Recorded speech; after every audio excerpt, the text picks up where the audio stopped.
A lone wolf's mournful howl cut through the snow-laden peaks, followed by a faint, desperate human cry. Elias Thorne halted, Koda tensing beside him, recognizing the sound of fear, a threat to any soul lost in this unforgiving wilderness. Elias Thorne pushed through the knee-deep snow, his boots crunching softly in the late afternoon quiet. Koda, his wolf dog, moved ahead, nose low to the ground, a silent guide in the bitter winter of 1878. They tracked deer, but the human sound had changed their purpose. Elias focused on fresh prints, smaller than any adult foot, half obscured by new snowfall in a snow-choked gully. He saw signs of a frantic struggle, broken branches and disturbed snow, all pointing deeper into the mountains. The cold bit at his exposed skin, a familiar ache that always brought with it a flicker of old grief, a memory of a harsh winter that had taken so much from him. He pushed the thought aside, the immediate need demanding his full attention. Survival in this wilderness allowed no lingering on what was lost. Koda whined softly, a low rumble in his chest, then lifted his head, pointing his muzzle toward a cluster of snow-laden boulders where the wind seemed to carve out a small alcove. Elias gripped his rifle, his movement swift and silent. Rounding the boulders, Elias Thorne saw them. A young woman, Elara, perhaps in her late teens, lay huddled against the stone, her thin, frost-dusted buckskin dress offering little protection from the elements. Beneath her, almost hidden, was a smaller figure, a boy, Finn, no older than 6 or 7. Elara was unconscious, her arms still draped protectively over Finn, a silent shield even in her frozen state.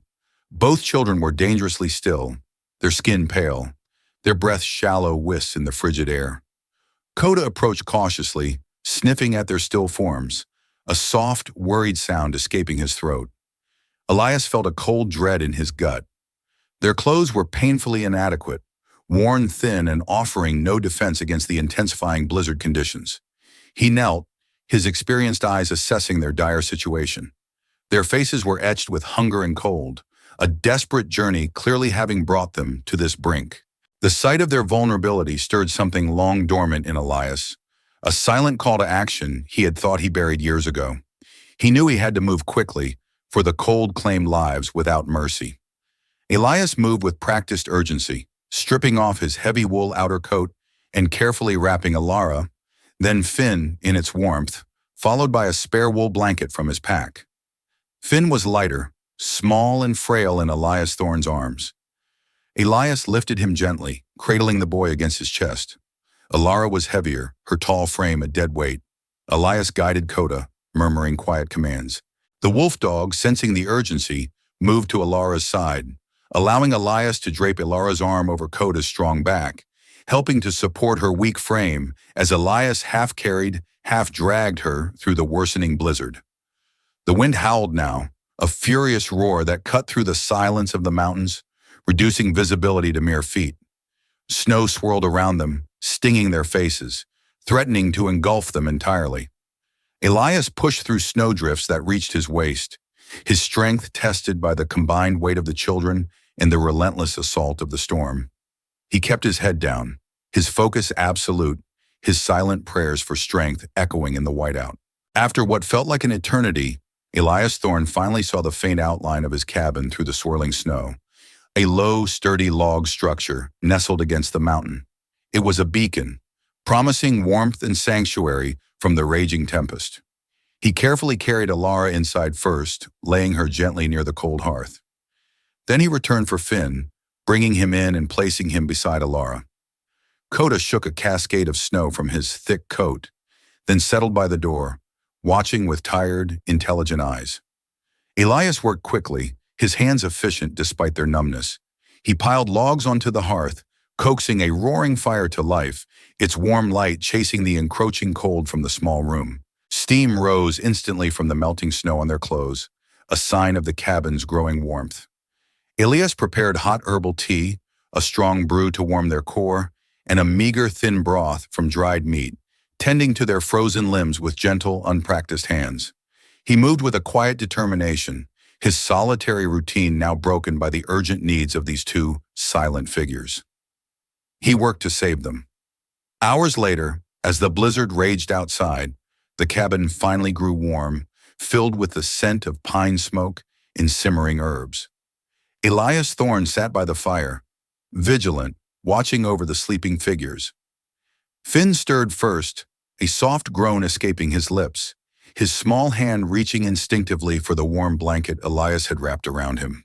A faint flutter of eyelashes, and then Elara's eyes slowly opened. Disoriented, she scanned the unfamiliar cabin, her gaze lingering on the crackling fire, then moving to Elias, a silent, watchful figure in the corner. Her eyes were wary, cautious, but a flicker of relief also crossed her face.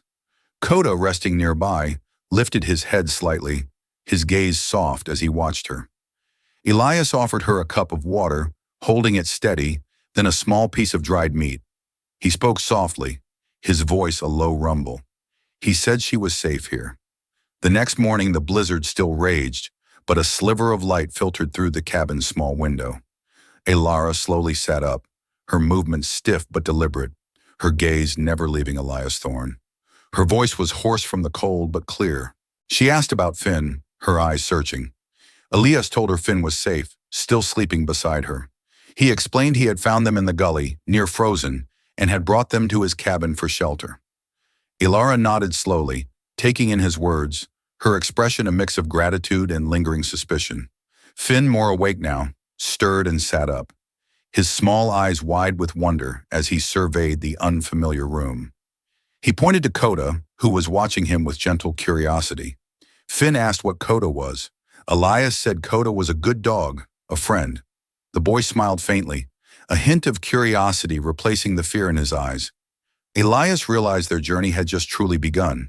The new morning light, though still muted by the heavy snow outside, found Elias Thorne already at work by the hearth.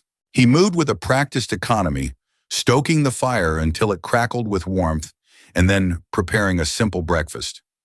Oats simmered in a pot, sweetened with a handful of dried berries he kept for special occasions. Elara watched him from her place near the fire, her expression a careful blend of gratitude and guardedness.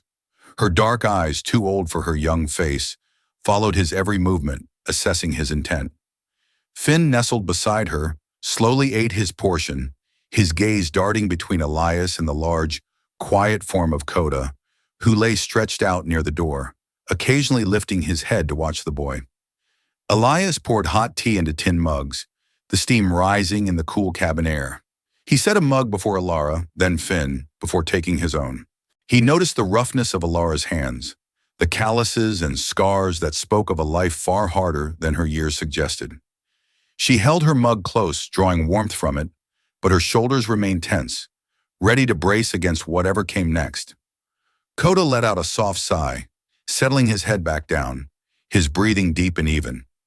The quiet sharing of the meal, with only the crackle of the fire and the low moan of the wind outside, began to weave a delicate, unspoken connection between them. Elias ate slowly, his own movements as measured as ever, but he felt the shift in the cabin's atmosphere. The emptiness that had once been his comfort now seemed colder, in contrast to the fragile warmth these two brought. He had long grown accustomed to the profound silence of his life, but the soft clinking of Finn's spoon against the tin, the quiet sips of tea, brought a new, almost forgotten cadence to the space. Elara met his gaze for a moment, a flicker of something unreadable in her eyes before she turned her attention back to Finn, ensuring the small boy ate enough. Later that morning, as the blizzard continued its relentless assault outside, Finn began to explore the small cabin. He moved with the tentative curiosity of a small creature in a new den, his eyes wide as he took in the rough-hewn walls, the simple furnishings. His gaze eventually landed on a small shelf above the fireplace, where a handful of Elias Thorne's few personal items rested. Among them, tucked between a leather-bound book and a small pouch of tobacco, was a hand-carved wooden compass. Finn reached for it, his small fingers brushing against the smooth dark wood. Elias, who had been mending a torn canvas bag, looked up as Finn's touch broke the cabin's quiet. He rose slowly, crossing the room to the boy. Elias gently took the compass from the shelf, his fingers tracing its smooth surface. The wood was worn, polished by countless touches over many years. He held it out for Finn to see, then closed his own hand around it, a distant look in his eyes. Elias explained that his father had carved it, a tool for finding one's way through the mountains, a memory of a time long past. Elara watched Elias, her expression softened by the tenderness in his voice.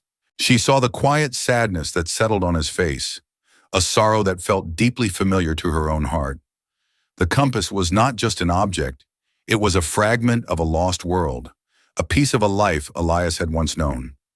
The blizzard outside continued to roar, pressing against the cabin walls, holding them all close in its icy embrace, a temporary but inescapable confinement. Elias placed the compass back on the shelf, the gesture slow and deliberate.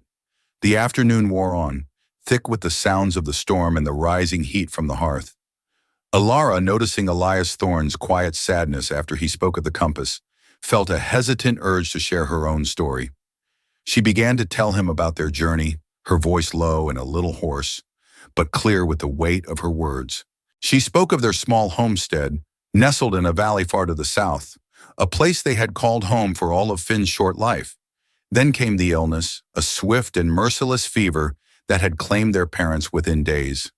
Elias listened, his gaze fixed on the dancing flames, but his attention was entirely on Elara. His own grief, carefully buried for years beneath layers of solitude, stirred at her words. He saw echoes of his past in her desperate flight, in the raw pain of her loss. She recounted their trek through the snow, days blurring into one cold, hungry scramble for survival. Finn's small hand clutching hers, their only hope the vague promise of a distant settlement. Elara's expressive face, etched with hardship, conveyed more than her quiet words ever could. Finn, meanwhile, oblivious to the deeper currents of the conversation, sat by the hearth, drawing pictures in the cool ashes with a twig. His small, crude figures depicted a house, stick figures holding hands, and then a large dark smudge where the house once stood. It was a silent testament to his losses, understood by both Elias and Elara. Anyone listening in the dark notices a warmer space and keeps it close. The fire's warmth filled the cabin, but the shared vulnerability filled it with something more profound, a fragile understanding that began to bridge the vast distances between their lonely lives. Elias felt the unfamiliar tug of empathy, a recognition of kinship in their shared burden. As evening approached, a subtle shift began to take hold within the cabin. Elara, despite her weariness, had been keenly observing Elias Thorne. She noticed his consistent kindness, his quiet provision of food and warmth, his unwavering watchfulness. There was no judgment in his eyes, only a deep, unsettling calm. Slowly, imperceptibly, she started to relax a fraction, allowing Finn to interact more freely with Koda. Finn, emboldened by Elias's gentle presence, giggled softly as Koda nudged his hand with a wet nose, a small breakthrough in the boy's guarded world. Elias, though outwardly stoic, felt the unfamiliar weight of responsibility for others settling upon him. It was a pull he thought long dead, a sensation that both comforted and terrified him. He had chosen isolation to escape the agony of loss, but now the presence of these two fragile lives stirred something dormant within him.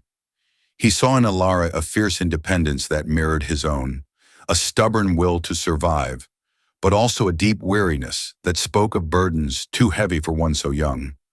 Elara, for her part, found herself leaning into the quiet rhythm Elias had established. She found a strange comfort in his taciturn nature, his actions speaking louder than any words. The storm, which had raged for 2 days, now seemed to be losing some of its fury, the howls of the wind becoming less piercing. Elias watched Elara's shoulders, noting how they had dropped slightly, the rigid tension beginning to ease. He knew the trust was fragile, a delicate sprout in harsh ground, but it was there, a tentative bridge across their separate solitudes. This slow unfolding of trust felt like a dangerous new path for Elias, one he had sworn never to walk again. After Finn finally succumbed to sleep, his small body curled against a pile of furs by the fire, Elias Thorne and Elara remained awake. They sat in comfortable silence for a time, the flickering firelight casting long shadows on the cabin walls. The sounds of the dying storm, now merely a distant murmur and the occasional creak of timbers, were their only companions. Elara, her voice barely a whisper, broke the stillness. She asked Elias why he lived alone, a gentle probing into his profound solitude, A question that held no judgment, only quiet curiosity. Elias took a deep breath, the confession coming to him with an unexpected ease. He revealed a sliver of his past, a story he had not spoken aloud in years. He told her of his wife, Sarah, and their young son. He spoke of a brutal winter, even worse than this one, that had stolen them both, leaving him with nothing but a hollow ache and a desire to vanish from the world. He explained that his retreat into this isolated wilderness had been an escape, a way to bury his grief in the vast, indifferent silence of the mountains. Elara listened, her own eyes moist with understanding. She reached out, her hand resting briefly on his arm, a gesture of profound empathy. She knew that kind of loss, the way it could carve a man hollow. Elias felt a strange lightness, a burden shared for the first time in years. The admission of his past, the raw wound laid bare, was a choice to acknowledge a different kind of future. It meant the walls he had built around his heart, once unassailable, now had a door, however small, that could be opened. The next morning, 2 days later, the world outside Elias Thorne's cabin had transformed. The blizzard had finally broken, leaving behind a landscape of pristine, deep snow. The sky above was a crisp, clear blue, a stark contrast to the oppressive gray of the past few days. Finn, bundled in Elias's spare wool coat, his eyes wide with wonder, marveled at the vast white expanse.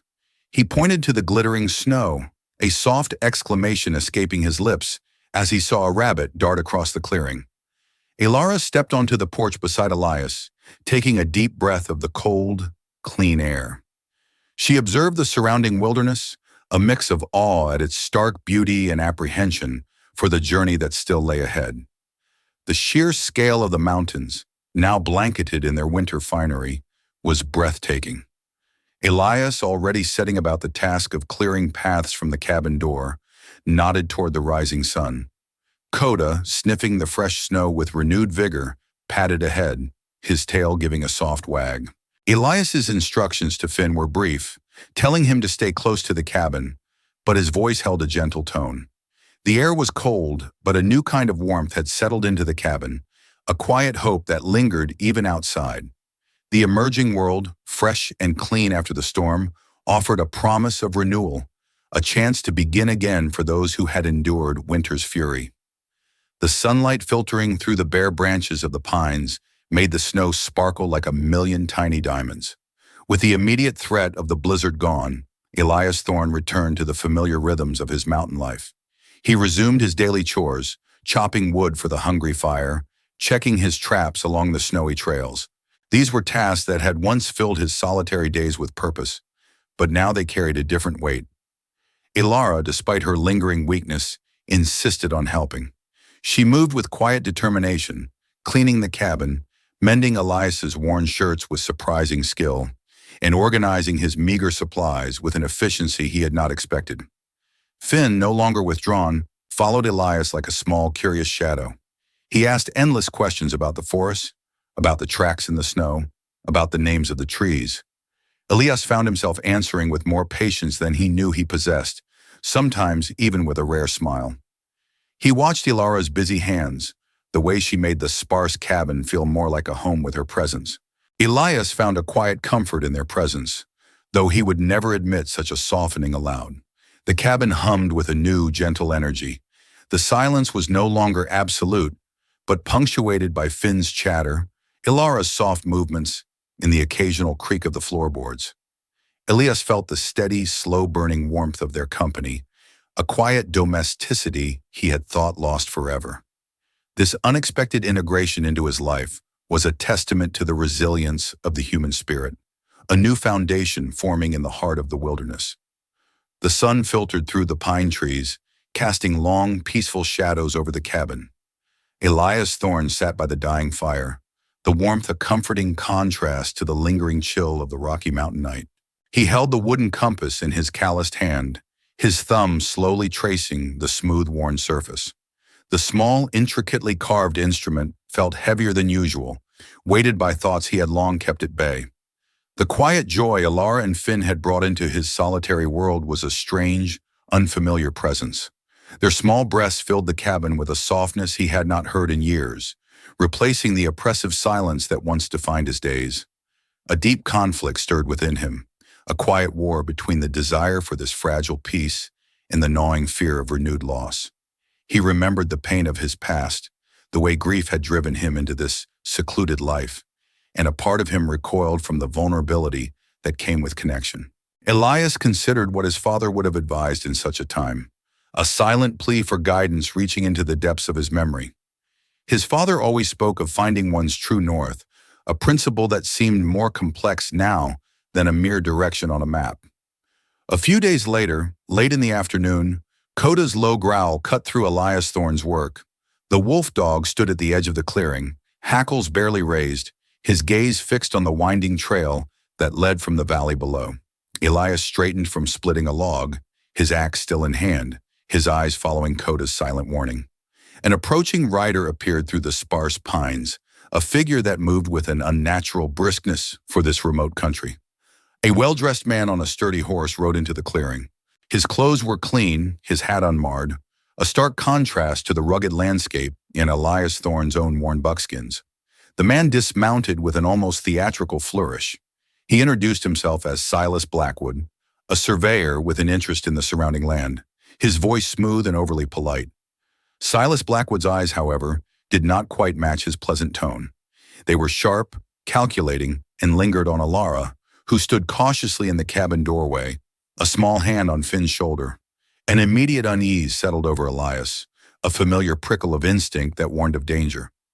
Inside the cabin, after Silas Blackwood had departed, Elias Thorne and Elara discussed the unexpected visit.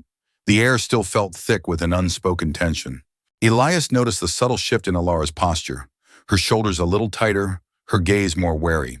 She expressed her distrust, her voice low and firm. She remarked on the man's unnatural interest, not just in the land, but in them. Elias found himself nodding, his own gut confirming her apprehension. He reaffirmed his resolve to protect them, a silent promise forming in the quiet space between them.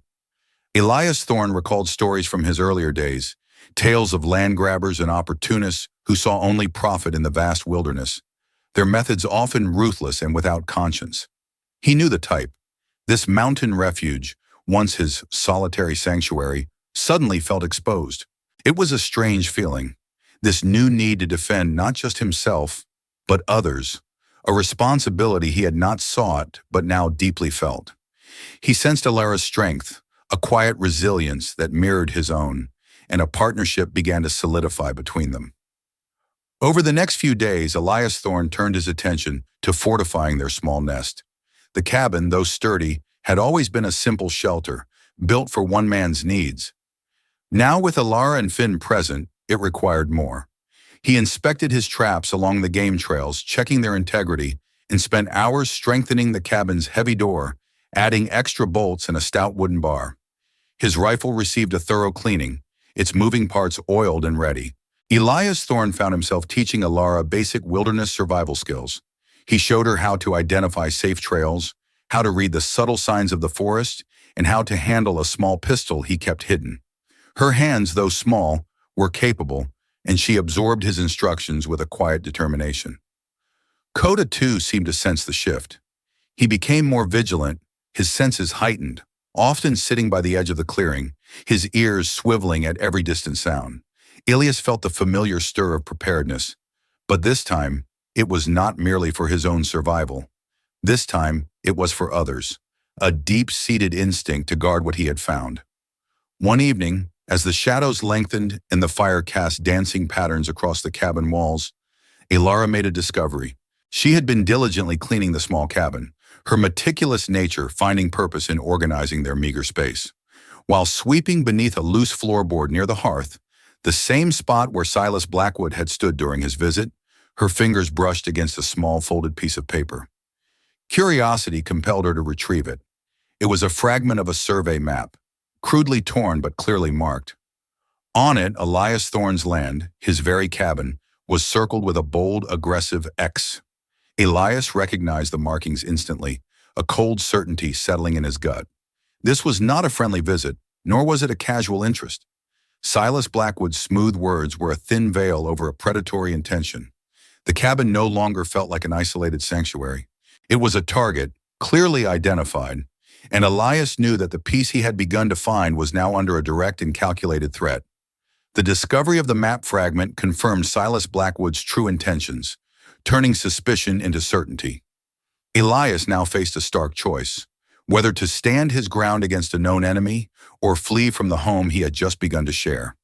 With the knowledge of Silas Blackwood's true intentions, Elias Thorne's vigilance sharpened. He now spent his early mornings on a ridge overlooking the entire valley, scanning the vast expanse for any sign of movement. Koda sat patiently beside him, his nose twitching in the cold air, listening to the subtle whispers of the wilderness that Elias Thorne could not always hear. Elias began to recognize the quiet signs of human presence, faint plumes of smoke in the distance that were not his own, or the faint glint of sun on metal. He knew Silas Blackwood would return. This kind of man did not give up easily. Elias Thorne understood that he must be ready, not just with his rifle, but with his mind. He had found a family in this remote place, a warmth he thought was lost forever. Now he must protect what he had found, for their safety and for the very soul of this mountain home. In the days that followed, Elias Thorne dedicated himself to teaching Elara and Finn the lessons of the wild. He showed them how to set snares for small game, how to identify edible plants hidden beneath the last patches of snow, and how to track animals by their prints in the soft earth. Elara proved a quick and capable student, her keen eyes missing nothing, her resourcefulness impressing Elias Thorne more each day. She absorbed every piece of knowledge with a quiet intensity, understanding the stakes. Finn, though young, eagerly mimicked their movements, finding joy in the simple acts of learning and discovery. His small questions filled the silences that Elias Thorne had once preferred, and Elias found himself sharing knowledge he thought he would never pass on, a connection forming with each lesson. Elias Thorne felt a new kind of purpose. Watching them learn, a sense of belonging slowly taking root deeper than any fear. One mid-morning, the uneasy peace was shattered. Silas Blackwood returned, this time not alone. Two burly men, rough-looking and armed, rode with him, their horses stomping impatiently in the muddy clearing. Silas Blackwood dismounted, a stack of official-looking documents clutched in his gloved hand. He presented them with a sneer, claiming the land was under new ownership, his voice dripping with false authority. Elias Thorne stood firm on the porch, his rifle casually held at his side, its presence a silent but undeniable deterrent. He refused to acknowledge their false claims, his gaze steady and unyielding. Elara, standing just behind him, instinctively shielded Finn, her eyes narrowed, a fierce protectiveness radiating from her small frame. Silas Blackwood's face twisted into a snarl as he threatened eviction by force, his words hanging heavy in the crisp mountain air. Elias Thorne knew this was no longer a matter of land, but a battle for their very existence. Elias Thorne stood by the hearth, the scent of pine smoke a familiar comfort, but the air still held a chill left by Silas Blackwood. He looked at Elara, her face etched with a quiet resolve that mirrored his own. There would be no leaving this land, not now, not ever. His voice was firm, carrying a weight of conviction he had not felt in years. He told Elara they would hold their ground, that this was their home now. Elara met his gaze, her own determination clear. This valley, this small cabin, had become their last refuge, a place they had fought to find and would fight to keep. They spoke in hushed tones, discussing Silas Blackwood's words, his calculating eyes. Neither of them believed he would give up easily. Elias knew men like Silas, men who saw only profit in the wilderness, blind to its true value. A powerful sense of purpose stirred within Elias, a feeling he thought had died with his family. The need to protect Elara and Finn was a fire in his belly, a reason to stand firm against the encroaching world. He remembered the cold emptiness of his life before they arrived, and now the thought of returning to that solitude was unbearable. This was not just about land anymore. It was about the very foundation of a new life he was building. He would prepare for the inevitable. The late afternoon sun cast long shadows through the forest as Elias Thorne walked with Koda, Elara, and Finn. Koda, usually quiet and calm on their walks, became agitated, his low growl a vibration in the quiet air. He pulled at his lead, his nose twitching, guiding Elias toward a small disturbed area near their main spring. Elias felt a prickle of unease, a mountain man's instinct for trouble. They discovered the spring, usually crystal clear, was fouled. A dark, oily film shimmered on the surface, and a strange, bitter odor hung in the air. Elara knelt, examining the dark stains on the rocks. She recognized the scent of a specific bitter plant, one used by some to make water unpalatable, a cruel and deliberate act. Elias's jaw tightened, his anger hardening into a cold resolve. Silas Blackwood's tactics were escalating, moving beyond threats to outright sabotage. This was a clear message meant to drive them out through hardship. Elias knew they could not drink from this spring. He looked at Finn, who innocently pointed at the murky water, then back at Elara's worried face. The silence of the forest felt heavier, now carrying the weight of this malicious act. He needed a plan to secure their water, and quickly. The next few days were filled with tireless work around the cabin. Elias Thorne and Elara labored side by side, their movements becoming a coordinated dance born of necessity and mutual respect. Their goal was to find and secure a new, clean water source. Elias knew the mountains held many hidden veins, but finding one that could be protected was the challenge. Elara's knowledge of the land, though different from Elias's, proved invaluable. She led him to a sheltered depression, a natural basin where water collected from melting snow and underground trickles. They dug a small well, lining it carefully with stones, diverting a thin stream into it. The work was hard, hands chafed and muscles ached, but each stone laid, each shovelful of earth moved, was a silent testament to their determination. The water, when it finally flowed clean and cold into their new well, felt like a victory, small but profound. This shared labor deepened the bond between Elias and Elara. It was a partnership forged in hardship, a quiet understanding that they were stronger together. They had faced a challenge and overcome it, not with violence, but with ingenuity and resilience. Elias felt a quiet sense of accomplishment, a warmth that settled deep in his bones. Scode start. Global Cena number 26. Elias Thorne often climbed to a high vantage point above his cabin in the late afternoons, scanning the valley below. His eyes, honed by years of solitary living, searched for any sign of movement, any disturbance in the vast, untamed wilderness. Koda always accompanied him, a silent sentinel, his nose twitching in the wind, his ears constantly swiveling.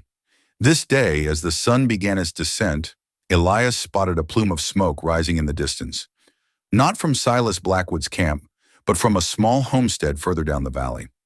He recognized the location, a secluded patch of land where an old reclusive prospector, Old Man Rivers, had made his solitary home for years. A cold dread settled in Elias's gut. The smoke was too thick, too dark for a cooking fire. It hinted at destruction, not daily life.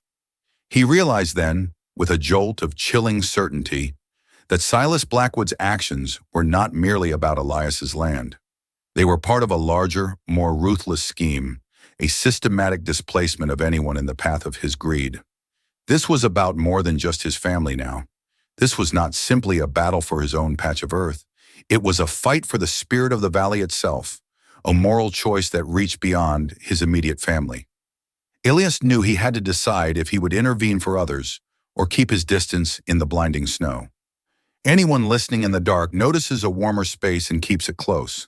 The next morning, Elias Thorne left Elara and Finn safe within the cabin walls, his rifle across his saddle. Koda trotted silently at his heels as they rode toward the distant smoke. The ride was somber, each hoofbeat on the cold earth echoing Elias's grim premonition. When they reached the prospector's cabin, his fears were confirmed. The small log structure was burned to the ground, nothing but charred timbers and smoking ash remaining. Elias dismounted, walking slowly through the devastation. He saw signs of a struggle, overturned pots, scattered tools, but no bodies. The lack of bodies offered a thin thread of hope, but the scene spoke volumes of Silas Blackwood's ruthlessness. He found a crude drawing scratched into a piece of burnt wood, left near the ruins. It depicted 3 stick figures with cruel faces, undeniably hinting at Silas's men. Elias's resolve hardened into an unyielding stone. Silas Blackwood was a danger to everyone in the valley, a blight that threatened to consume any who stood in his way. He understood now that he could not simply defend his own home. The threat was too pervasive. He turned his horse back toward his cabin, the heavy news weighing on him. Back at the cabin, the setting sun cast long shadows through the window as Elias Thorne recounted his discovery to Elara. His voice was low and serious, each word painting a grim picture of the prospector's fate. Elara listened intently, her face grim, understanding the increased danger that now encompassed more than just their small family. The knowledge that Silas Blackwood was targeting others, not just Elias, brought a new urgency to her eyes. She offered her full support, her voice steady and clear. She would stand with him against Silas, ready to do whatever was needed to protect their home and their newfound peace. Elias felt a profound relief in not facing this growing threat alone. The shared burden made it feel lighter, a bond strengthening between them with each word exchanged. This new alliance was a powerful thing, forged in a common purpose that reached beyond their personal safety. He looked at her, seeing a partner, a true companion. That evening, as the fire crackled warmly in the hearth, Finn approached Elias Thorne, a small, smooth river stone clutched in his hand. The stone was painted crudely with a bright yellow sun, its rays radiating outward. Finn, his eyes bright with earnestness, explained it was a lucky charm meant to keep Elias safe. He wanted Elias to carry it always. Elias accepted the small gift with a genuine smile, a rare softening of his usually guarded expression. The boy's gesture touched him deeply, a simple act of love and trust. He felt a warmth spread through his chest, a feeling he had not known in years. Elara watched from across the cabin, a gentle smile playing on her lips. She saw the softening in Elias that Finn, with his innocent heart, consistently brought out.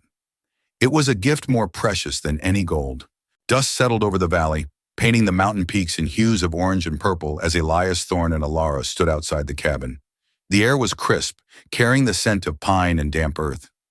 Elias looked at Elara, his heart full, the decision firm in his mind.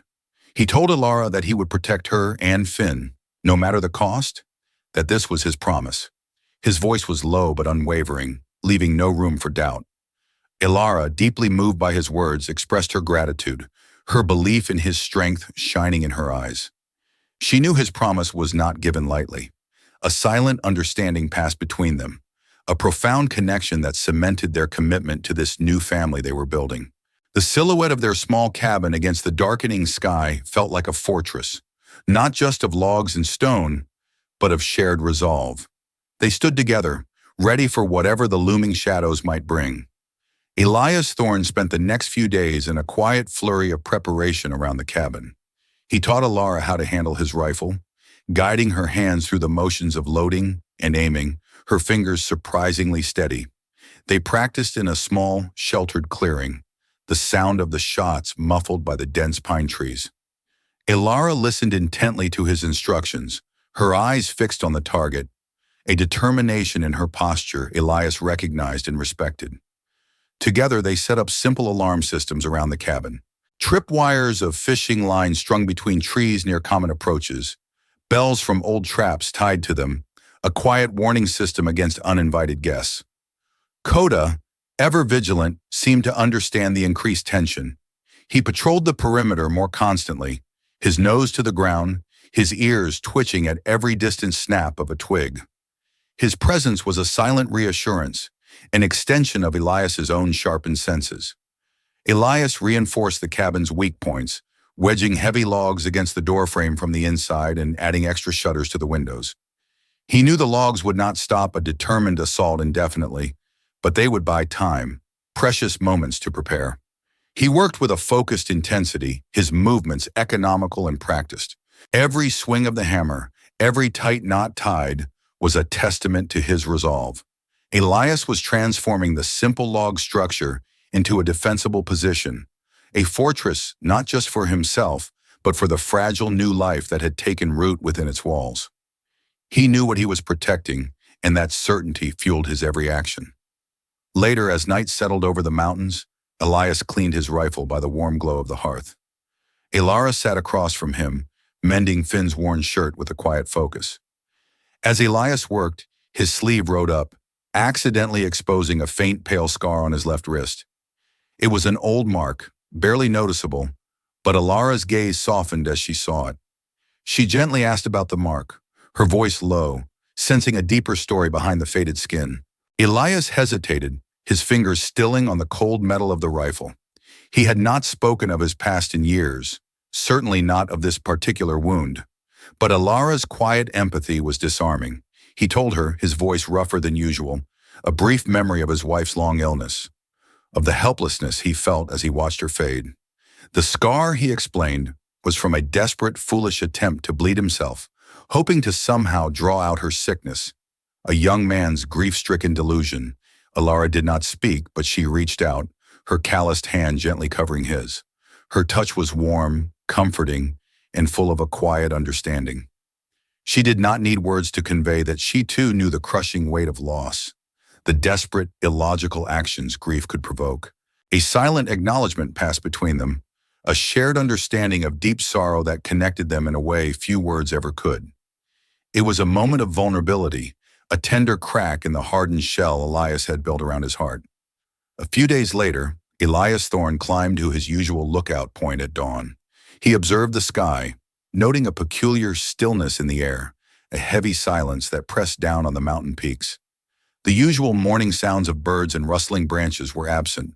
Unusual cloud formations, dark and bruised, hung low over the western ridge, moving with an unnatural speed. He felt a deep cold seeping into his bones, a sharp, biting chill that promised more than just another winter day. His years of living in the wilderness had honed his senses, teaching him to read the subtle signs of nature. This was no ordinary snowfall approaching. This was a harbinger of a severe winter storm, one that would blanket the mountains in a fury of ice and wind. His experience told him this would be one of the worst blizzards in years, capable of swallowing everything whole.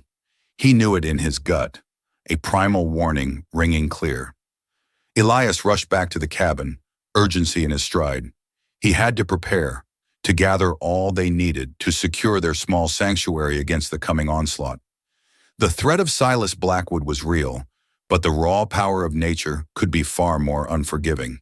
He moved with a speed he had not needed in years, his mind already calculating supplies, assessing vulnerabilities, his focus entirely on the imminent natural disaster. Back at the cabin, Elias relayed his observations to Elara, his voice grave. They immediately set about gathering supplies, their movements swift and purposeful. Elias, Elara, and even young Finn worked together, a small, determined team. They hauled in extra firewood, stacking it high against the cabin walls, enough to last them through days of confinement.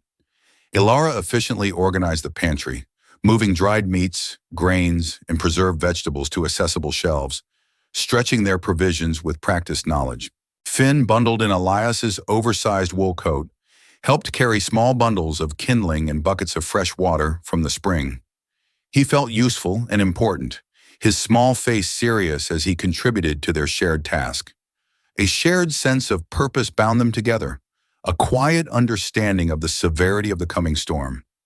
The first hesitant flakes of snow began to fall, swirling gently from the leaden sky, a soft prelude to the fury that Elias knew was rapidly approaching.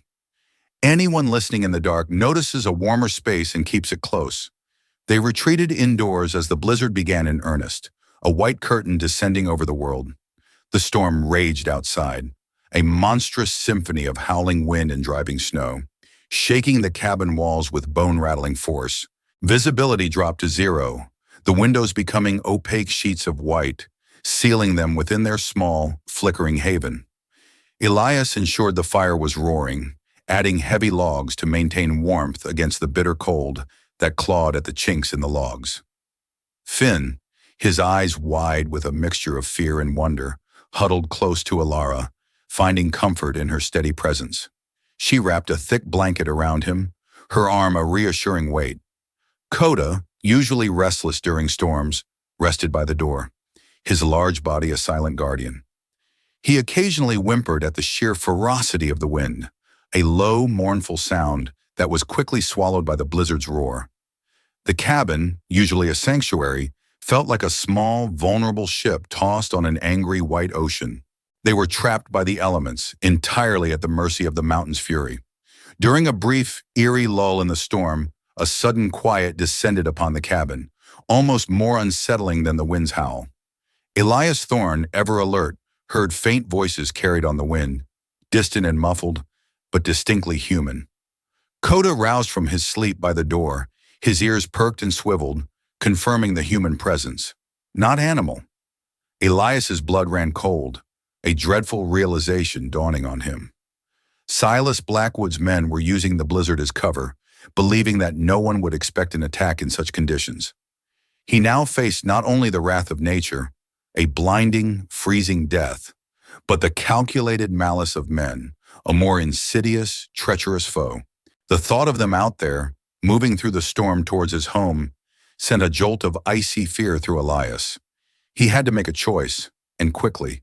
He could try to lead Elara and Finn into the blinding snow, hoping to escape into the impenetrable white, or he could stand his ground, defending his home and the lives within it against the invaders. Elias knew the odds were stacked against them, but he also knew his heart had found a new compass point. He would not abandon what he had fought so hard to protect. Elias quietly woke Elara, his voice a low whisper against the renewed moan of the wind. He relayed the grim news, his eyes scanning the cabin, already planning their defense. Elara's face tightened, but her movements were steady, devoid of panic. They positioned Finn in the safest corner of the cabin, away from the windows under a heavy bear pelt, instructing him to stay absolutely silent, to not make a sound until they told him it was safe. Elara loaded her small pistol, her hands steady despite the fear that surely gnawed at her. She checked the priming, her focus absolute. Elias took his rifle from its place by the door, the familiar weight a comfort in his hands. He moved silently to a strategic position, peering through a narrow slit in the heavy window shutters, his breath misting in the cold air that seeped through the cracks. The cabin was a small, fragile bastion against both the storm and the men who now approached. Their resolve was a silent, unshakable force, a shared promise to protect their fragile bond at any cost. Heavy thuds against the cabin walls announced the attacker's presence. Elias Thorne braced his rifle against his shoulder, his eyes fixed on the sturdy door. Koda snarled low, a deep, rumbling sound that vibrated through the floorboards. The men outside were trying to force their way in, their grunts and the splintering protests of wood clear even over the howling blizzard. Elias knew a direct assault might break the frame. He fired a warning shot through the stout timber, a thunderous crack inside the small space that momentarily silenced the commotion outside. Elara stood ready beside him, her small pistol held steady, her gaze unwavering, covering his back as the men retreated slightly. Regrouping in the swirling snow, their shouts muffled by the storm. Elias knew this was only the beginning. Elias and Elara maintained their positions, listening intently to the twin furies of the storm and the men outside. The wind screamed down the chimney, a banshee wail that seemed to carry the very cold into their bones. Finn, frightened, clutched Elara's leg, his small body trembling, his face buried in her buckskin skirt. She stroked his hair with one hand, her other still gripping the pistol, a silent promise in her touch. Koda remained vigilant, his head low, a soft growl sometimes escaping his throat. His presence a silent comfort in the terrifying din. Elias knew they could not hold out indefinitely against a determined siege, but he had made his choice, and they would not surrender easily. He felt the exhaustion gnawing at him, but his resolve held firm. The blizzard suddenly intensified to a whiteout, a true mountain fury unleashed without warning. Snow blasted horizontally, stinging the face like 1,000 tiny needles. The attackers, caught unprepared for such ferocity, struggled to maintain their footing in the deepening drifts. One of Silas Blackwood's men screamed as a sudden, powerful gust of wind ripped at him, sweeping him off his feet and into the blinding, swirling expanse. He vanished instantly, lost to the indifferent mountain. The others, disoriented and freezing, their shouts turning to panicked cries, were forced to abandon their attack, retreating in disarray, swallowed by the relentless, all-consuming snow. Elias watched their blurred figures disappear, the mountain itself rising to their defense. This is a moment when a careful heart chooses patience over fear. The blizzard had saved them for now. Elias knew the respite was fleeting. The blizzard had passed, leaving behind a blanket of deep, undisturbed snow that gleamed under the pale, watery dawn. Elias Thorne cautiously checked outside, his rifle held ready, finding no immediate sign of Silas Blackwood's men, only fresh, rapidly drifting snow where they had been. A wave of exhausted relief washed over him, but he knew this was only a temporary reprieve, a pause in the relentless pursuit. Finn, emerging from his hiding spot behind the hearth, saw the destruction outside, his fear slowly turning to wonder at the transformed landscape. Elias returned to Elara, his eyes meeting hers, a silent acknowledgement of the danger that still loomed, even as the immediate threat receded. A few days later, as Elias and Elara worked to clear paths around the cabin, a lone rider emerged from the tree line. It was Silas Blackwood, disheveled and enraged, his horse stomping restlessly in the mud. He cursed Elias for his resistance, his voice hoarse, blaming him for the loss of his men to the storm. Silas, desperate and cornered, attempted to bribe Elias, offering a pouch of coins. Then his tone turned to direct threats against Elias and the children. Elias stood firm, his rifle casually at his side, his resolve unwavering, refusing to yield his home or his family to the man's greed. Elara shielded Finn behind her, her eyes narrowed, ready to face the renewed danger. Elias Thorne spoke with a quiet power Silas Blackwood had not heard before. He told Silas that this land was not for sale, not for any amount of money, but for a new beginning, a place where a family could find peace. He declared that Elara and Finn were his family, and he would defend them with his life, just as he would defend his own soul.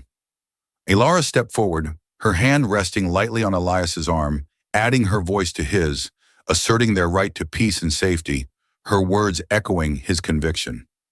Silas, momentarily stunned by their unity, by the sheer force of their combined resolve, realized he had gravely underestimated their will to stand together.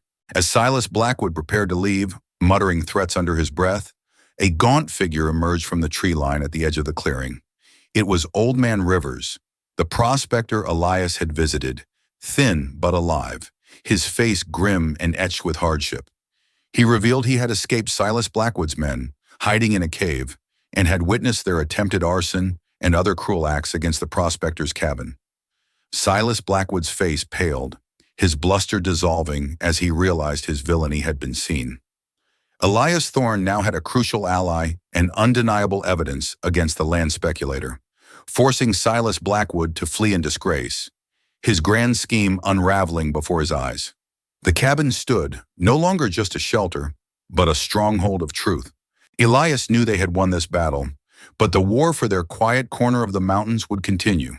Silas Blackwood's horse vanished into the distant pines, leaving a silence that felt heavier than the blizzard itself. Elias Thorne lowered his rifle, the cold steel of familiar weight in his hands, then turned to Old Man Rivers. The prospector looked gaunt, his clothes tattered, but his eyes held a fire that belied his weariness. Elias nodded a silent greeting and offered the old man a place by the fire inside the cabin. He knew Rivers had risked much to return and speak the truth. Elara moved with purpose, her healer's instincts taking over as she guided Old Man Rivers toward the warmth. She gently examined a gash on his forehead and the raw skin on his hands, murmuring soft words of comfort. Finn, who had watched the confrontation from Elara's side, now looked at Elias with wide, admiring eyes. The boy seemed to understand that a great danger had passed, and his small hero had stood firm. Elias felt a profound sense of relief, a loosening in his chest he had not known in years. The immediate threat of Silas Blackwood was gone, dispersed by the storm and by the unexpected witness. Yet Elias understood the fight was far from over. The knowledge of Silas's greed and the ruthless methods of men like him lingered like a chill in the clear mountain air. Their future here would require constant vigilance and perhaps a new kind of community. Old Man Rivers's return had shown Elias the true power of a shared stand. Elias knew then that the solitude he had sought for so long was no longer enough. This new life, this fragile family, demanded more. It demanded connection. The cabin, once a place of quiet retreat, slowly began to hum with a new kind of life over the next few days. Old Man Rivers recovered by the hearth, his strength returning with Elara's careful tending and Elias's nourishing broth.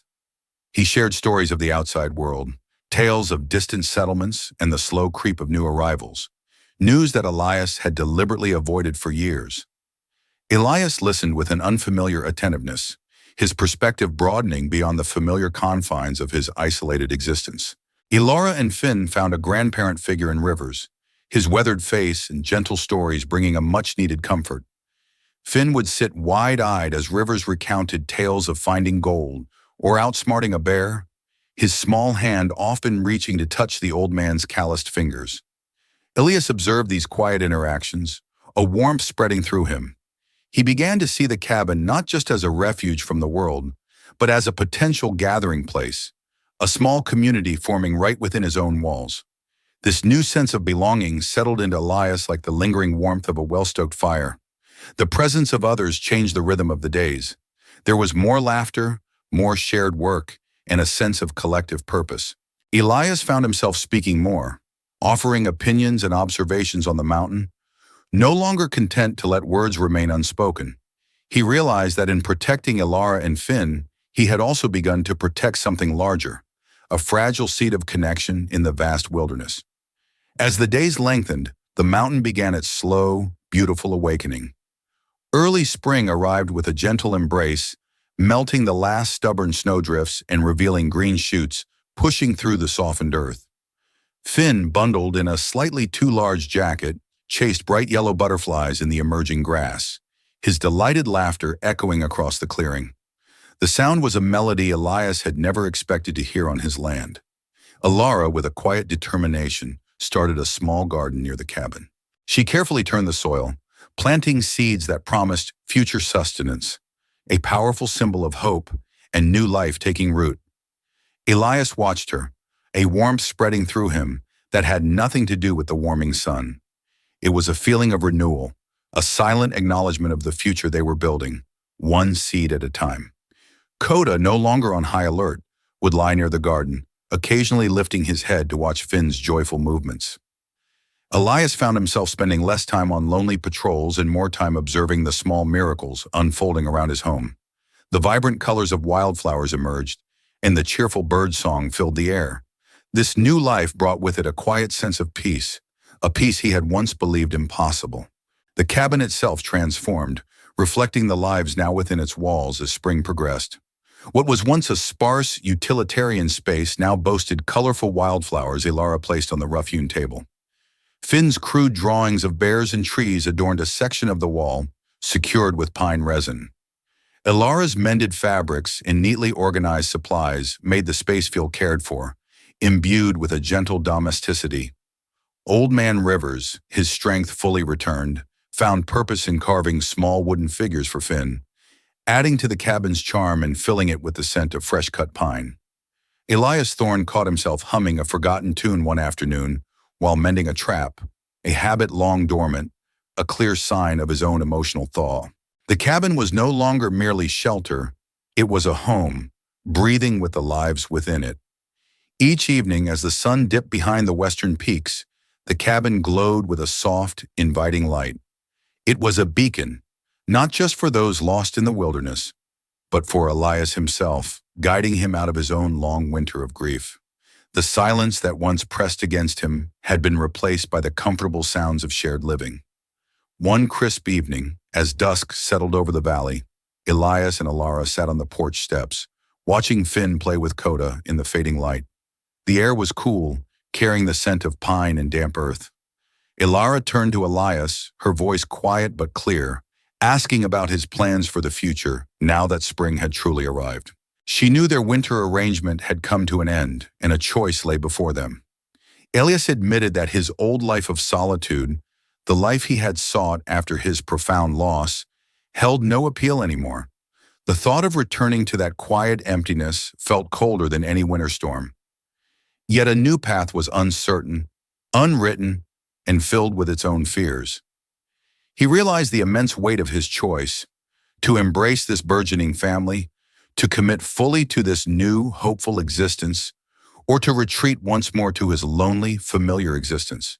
He looked at Elara, her profile etched against the twilight sky, and at Finn, his laughter a sweet, constant reminder of what he now had. Elias knew he could not simply let things happen. He had to choose. This is a moment when a careful heart chooses patience over fear. That night, after Elara and Finn had fallen asleep, Elias Thorne sat by the dwindling fire, the wooden compass once again in his hand. He traced its worn lines, feeling the smooth, cool wood against his thumb. He remembered his father's words, spoken long ago by a roaring fire, about finding one's true north, not just a direction on a map, but a purpose, a guiding star for life. He realized then, with a startling clarity that cut through years of grief, that the compass no longer pointed him to his past. It did not lead him back to the homestead in Colorado or to the twin graves he had left behind. Instead, it pointed to the new life he had built here, within these very walls with Elara and Finn. The true north was not a fixed point, but a deeply personal choice. Elias knew he must actively choose this path, rather than merely allowing it to happen, solidifying his commitment to this new beginning. The compass now represented a future he had to claim, not a past he could not escape. The next morning the air was crisp and bright, promising a new day. Elias Thorne approached Elara as she tended her small burgeoning garden, a rare nervousness stirring within him. He watched her careful hands, the way she nurtured the tiny green shoots, and knew what he had to say. He told her he wanted them to stay, not just for the winter, but to build a life together, to truly make this place their home, not just survive its harshness. Elara's surprise slowly straightened, her gaze meeting his. Her eyes held a deep understanding and a quiet hope. She accepted his proposal, seeing him as more than just a rescuer or a temporary protector, but as a true partner. Their hands met, a silent promise exchanged, a foundation laid not just for a home, but for a future. Elias felt a lightness he had not experienced in years, a sense of rightness in the world. The news, though not spoken aloud yet, would soon begin to spread through the quiet valleys, carried on the wind. The cabin interior glowed with firelight and a newfound warmth, a different kind of warmth than the burning logs provided. Old Man Rivers, his lean frame still recovering, but his spirit bright, stood by the hearth. He raised a chipped tin cup. He spoke of their courage, of the harsh winter they had weathered, and of the new family that had bloomed in the face of such trials. He offered a blessing, a quiet prayer for peace and enduring strength in their mountain home. Finn, sensing the joyous occasion, clapped his small hands together, a delighted sound that echoed through the small space. His eyes sparkled, reflecting the flickering flames. Elias Thorne and Elara shared a look across the room, a silent conversation passing between them. Their hearts were full, not with the fleeting happiness of a temporary reprieve, but with the deep, abiding contentment of a choice well made. The cabin, once a solitary refuge, now vibrated with life. The air held the scent of wood smoke, simmering stew, and something else, something intangible but undeniably real. It was the scent of belonging, a testament to the bonds forged in the crucible of shared hardship and unwavering hope. Elias had never imagined such richness could fill his isolated world. Months later, as summer painted the mountains in vibrant greens, the commitment Elias Thorne and Elara shared manifested in tangible ways. They worked side by side, expanding the small garden plot into a flourishing patch of vegetables and herbs. Elias used his carpentry skills to erect a small, sturdy barn near the cabin, a place for future livestock and storage. The cabin was no longer just a shelter. It was the heart of a thriving homestead. Old Man Rivers, his strength largely returned, became a fixture in their daily lives. He helped Elias with the carpentry, his weathered hands still skilled with a hammer and saw. He told stories by the fire in the evenings, tales of the frontier that captivated Finn. The boy, now more confident and joyful, explored the woods freely, often with Koda trotting faithfully beside him. Elias and Elara moved with a synchronized grace, a true partnership. Elara's resourcefulness stretched their provisions, her quiet wisdom guiding their efforts. Elias, once a man of solitary purpose, now found profound satisfaction in their shared labor. Each nail hammered, each seed planted, represented a root sinking deeper into the mountain earth, anchoring their chosen family to this place. Elias knew this was a future they were actively building, piece by careful piece. Late that summer, The growing reputation of Elias Thorne and his welcoming home began to spread. A small group of passing settlers, their faces etched with the weariness of long travel, rode into the clearing one afternoon. They had heard whispers, rumors of a safe haven, a place where folks could find a moment's peace in the often unforgiving mountains. Elias and Elara welcomed them without hesitation, offering the hospitality of their growing homestead and sharing their modest resources. They built a larger fire outside, and the settlers shared news from other valleys, tales of the harshness of the trail, and stories of Silas Blackwood's downfall. The land speculator, it seemed, had fled south in disgrace after Old Man River's testimony, his greedy schemes thwarted. Elias listened, a quiet satisfaction settling over him. He realized their cabin, born from isolation and shaped by necessity, had become something more. It was a beacon, a small outpost of safety and trust in a wild land. This was the beginning of a wider community, not of blood, but of shared values and mutual support. Elias understood his responsibility now extended beyond his immediate family. As autumn painted the peaks in fiery reds and golds, Elias Thorne expanded his patrols beyond hunting grounds. He now rode through the high mountain passes, Koda his silent companion, not just for game, but for signs of trouble, for any lost traveler. He had become a quiet guardian of the pass, his presence a subtle reassurance in the vast wilderness. He guided lost prospectors back to safer trails, warned new arrivals of impending winter storms, and sometimes simply offered a hot meal and directions. Koda, ever loyal, remained at his side, his keen senses an invaluable early warning system. Elias understood his role had shifted profoundly. He was no longer merely an isolated survivor, retreating from the world, but a protector. He was a guardian of a nascent community, a bulwark against the dangers of both nature and man. Elias often paused on the ridgelines, gazing out at the vast, rugged landscape that had once mirrored his own solitary heart. Now the mountains felt different, filled with the echoes of laughter and the promise of a future he was actively shaping. He reflected on the path that had led him here, a journey marked by immense loss, but ultimately guided toward a profound purpose. Another winter settled over the mountains, but this time, the cabin was vibrant with life and warmth, a stark contrast to the previous year. Finn, older now, a confident 7-year-old, sat by the crackling fire, drawing in the ashes with a twig. He picked up the smooth, hand-carved wooden compass from the mantel, its surface worn from years of Elias Thorne's touch. Finn playfully traced the lines on its surface, his small fingers following the contours of the carved rose. He looked up at Elias, his eyes bright. He said he was drawing a map of their home, a map of their family, a new path forward. Elias watched the boy, a profound realization dawning within him. He understood then that the compass, once a symbol of his lost family, a relic of a past he couldn't leave, now truly represented the chosen path of his new family. It was no longer a reminder of grief. It was a guide, showing them not just through the wilderness, but through life itself. The compass now pointed to a future he had chosen, transforming its meaning entirely. Anyone listening in the dark notices a warmer space and keeps it close. Elias knew his true north was here, with Elara and Finn, in the heart of this mountain home.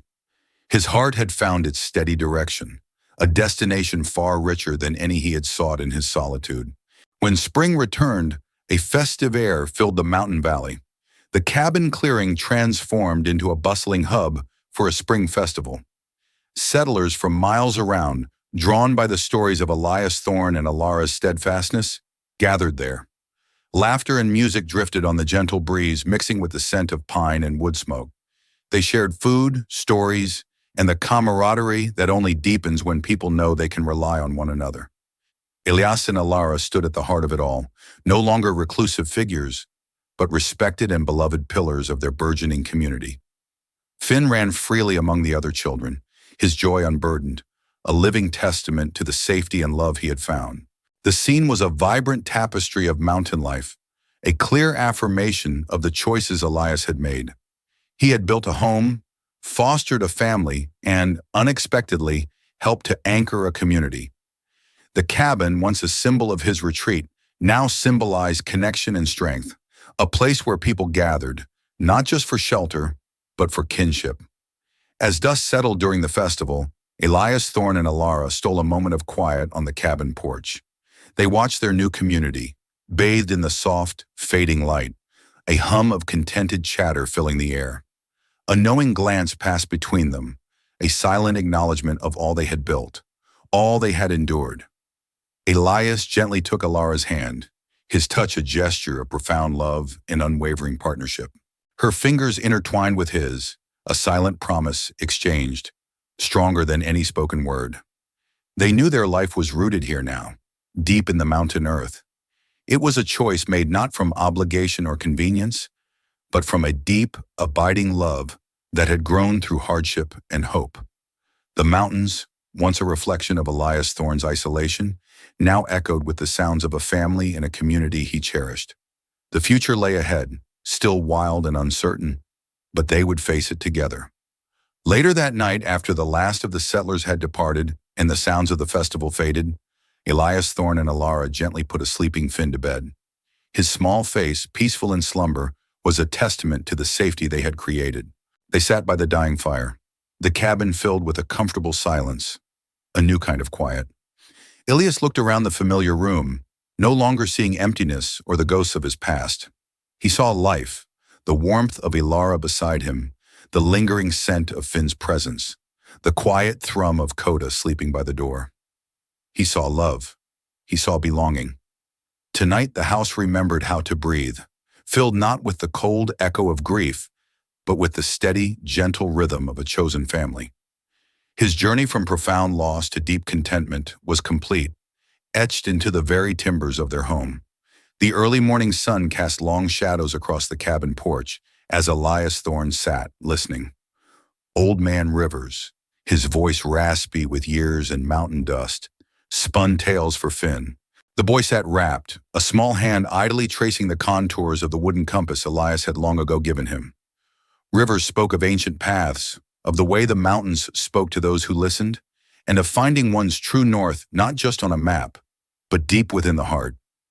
Finn, his eyes wide with wonder, asked about finding his way when the snow came, about knowing which direction was home. Elias watched, a quiet understanding settling over him. He realized the old man's stories were not mere entertainment, but lessons, seeds planted for a new life, a new path for Finn and for all of them.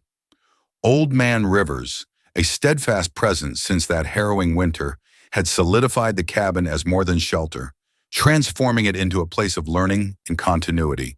Summer days hummed with life around the cabin. Elias and Elara often walked with Finn and Koda into the surrounding woods. Elias pointed out different trees, teaching Finn the names of the towering pines and the sturdy oaks. Elara showed Finn how to spot animal tracks, distinguishing a deer's dainty hoof print from a bear's heavy paw. Finn, no longer hesitant but confident and curious, scampered ahead. He returned one afternoon, clutching a rare wildflower, its petals of vibrant purple, which he proudly brought to Elara. Koda, always a silent guide, led them to a hidden berry patch, a bounty of sweet, wild fruit. They shared a simple meal there in the forest, the sunlight dappling through the leaves, a profound sense of belonging settling over them all. This quiet, shared life felt like a natural harmony. As evening settled, a new tradition began inside the cabin. Elias and Elara decided that each year they would carve a small symbol into the mantle above the hearth, a mark of their enduring journey. Elias, with his skilled hands, etched the first symbol, a sharp mountain peak, representing their strength and their new home in the rugged wilderness. Finn, watching intently, insisted on adding his own mark. He carefully chipped a small sun beside the mountain, a reminder of the painted stone he had once given Elias, a charm for good luck and warmth. This shared ritual, born of their quiet lives, deepened their bond and marked the steady passage of time, a testament to the family they were building together. Late into the night, in his small workshop annexed to the cabin, Elias Thorne worked on a new project. He meticulously planed a piece of aged oak, shaping it into the graceful curve of a rocking chair for Elara. His hands, though skilled, paused their rhythm.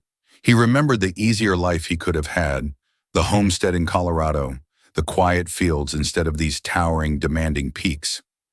The pain of his past, the loss that had driven him into this solitude, still held a faint echo, a scar rather than an open wound.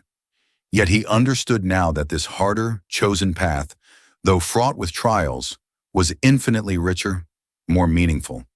It was a testament to his resilience, a life built not on escape, but on profound, enduring joy. Anyone listening in the dark notices a warmer space and keeps it close. One clear morning, Elias led Elara and Finn to a high mountain peak at sunrise, a sacred spot he had only ever visited alone. The panoramic view stretched before them, a vast, majestic wilderness bathed in golden light. Elias pointed out the distant valleys, the winding rivers, the beauty and raw power of their home. Elara and Finn stood silently beside him, Koda at their heels, feeling the same profound connection to the land. Elias realized his heart was rooted here, not just in the warmth of the cabin below, but in the soaring mountains themselves, with the chosen family he now stood beside. It was a belonging he had never truly known before. Late that afternoon, Elias and Elara sat on the cabin porch swing, the golden light of the setting sun dappling through the pines. They watched Finn and Koda play in the clearing, a blur of joyful motion. The wind whispered through the trees, a familiar comforting sound that had once spoken of loneliness, but now hummed with peace. Elara leaned her head on Elias's shoulder, a gesture of deep contentment that needed no words. They had found not just survival in this unforgiving land, but a life rich with purpose, a true partnership, and a profound, enduring peace. That night, Elias sat by the hearth, the wooden compass now resting on the mantel, beside Finn's small painted stone. He looked at it, no longer a reminder of loss, but a testament to the arduous journey taken and the precious family found. A distant wolf's howl echoed through the winter air, a sound that had once stirred fear and loneliness, now a familiar voice of the wilderness he belonged to, a wilderness he shared. He closed his eyes, his heart full and warm, guided not by fear or regret, but by the ever-present, ever-guiding compass of his own heart, rich with the warmth of a chosen family.